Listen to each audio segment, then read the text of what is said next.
T'as envie de savoir comment on passe de ça à ça? Eh ben, je t'explique tout dans ce tutoriel. Let's go!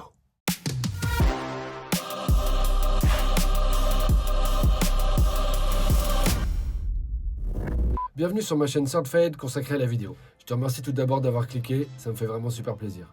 Ouais, c'est hors piste. Et comme tu as pu le constater, le studio ressemble quand même beaucoup plus à un studio de musicien qu'à un studio photo. C'est normal, je fais de la batterie. Du coup, si t'es curieux et que t'as envie de savoir ce que je fais en musique, eh ben ça se passe sur ma chaîne principale, All of Drums, hors piste. Yes.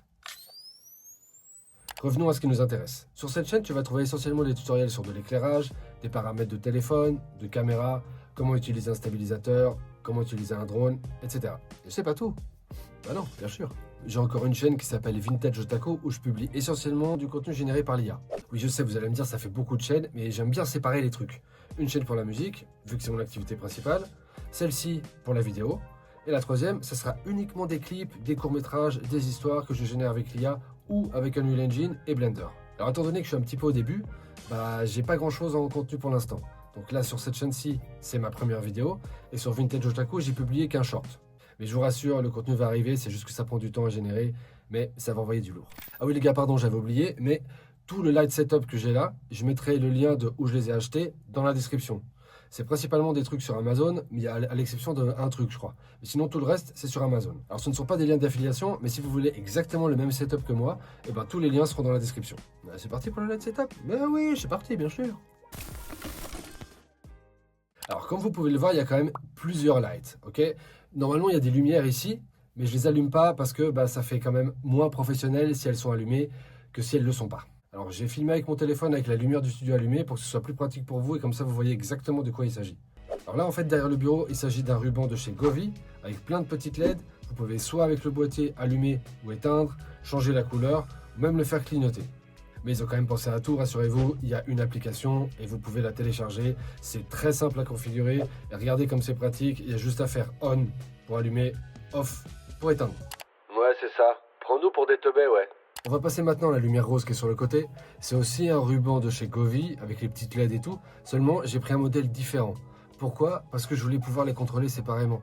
Étant donné que c'est une app, si jamais vous les achetez les mêmes, eh ben vous achetez les mêmes.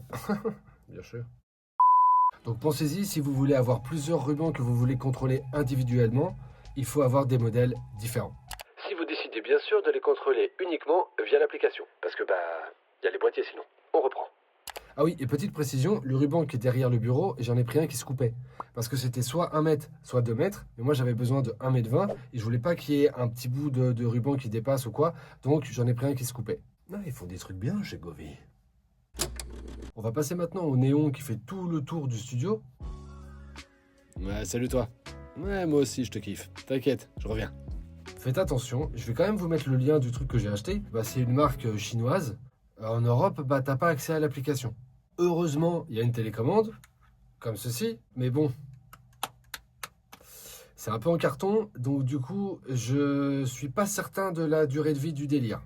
Donc si vous achetez un truc, faites attention, essayez de prendre une marque qui est connue, parce que si vous prenez un truc chinois, il y a de fortes chances pour que il y a des trucs qui ne soient pas compatibles ou que vous ne puissiez pas télécharger l'application, ce qui est quand même un peu dommage pour 85 boules. Alors un petit truc aussi, c'est que, ok, c'est un ruban de 10 mètres qui arrive enroulé, mais c'est vendu avec ça. Donc du coup, vous pouvez l'attacher au sol avec ceci, s'il y a des petites vis et tout dedans. Donc moi, j'ai pas voulu les mettre sur les panneaux en bois du studio parce que je voulais pas les abîmer, mais ça peut le faire le contour d'une maison. Ça peut le faire le contour d'une maison. Attention aux fautes, mec. J'étais à l'œil.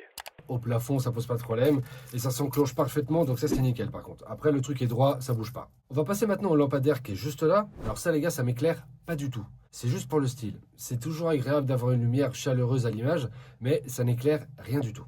Alors faites bien attention quand vous achetez ça, c'est vendu sans les ampoules. Ok? Moi j'ai pris des ampoules intelligentes, je vais vous montrer via l'application. C'est quand même super stylé. Je peux choisir la température, soit chaud, soit froid. Et je peux régler l'intensité de l'ampoule. Donc ça, c'est vraiment trop bien. Mais comme je vous l'ai dit, ça n'éclaire pas du tout, c'est juste pour le style. Ah, et puis ça rajoute un petit truc cosy, quoi. On se sent bien, on est bien.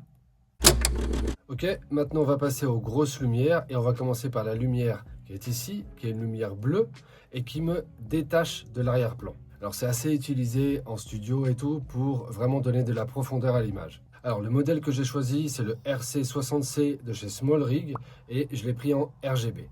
Ah oui, d'ailleurs, que ce soit les rubans, le néon au sol, la lampe ici, celle qui m'éclaire là aussi, que je vais montrer après, j'ai pris du RGB parce que du coup, vous avez toutes les couleurs et vous avez énormément de possibilités. Donc, c'est quand même très pratique. Si vous rajoutez 10-15 euros de plus pour avoir cette possibilité-là, ça change complètement la donne. Donc, pensez-y.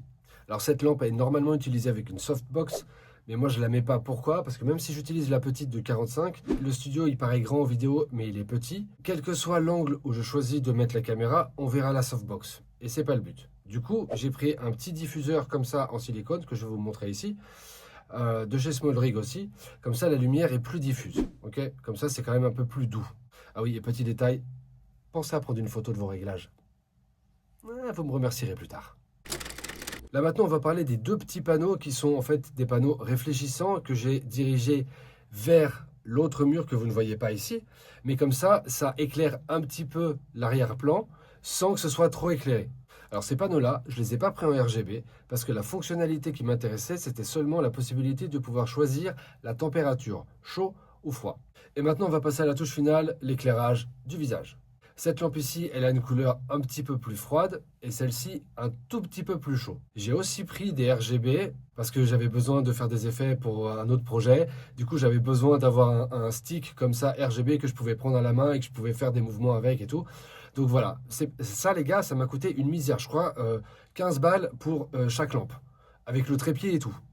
Truc de fou. J'espère que ça sera encore ce prix-là quand je vais le mettre dans la description, parce que ça fait longtemps que j'ai pas regardé. Mais il y a moyen de les trouver vraiment pas chers. C'est très pratique, vraiment. Et n'oubliez pas, prenez-les en RGB. Hein. Donc voilà, maintenant vous avez vu comment ça éclaire mon visage. Je vais les éteindre, comme ça vous allez voir la différence.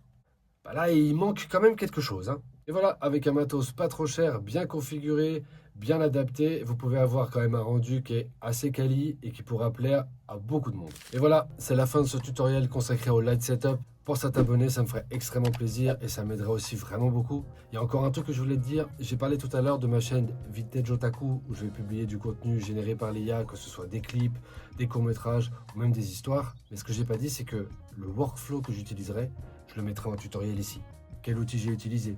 Comment j'ai généré telle image? Qu'est-ce que j'ai écrit dans le prompt pour avoir ce résultat-là? Donc si ça t'intéresse, reste bien connecté parce que ça va envoyer du lourd.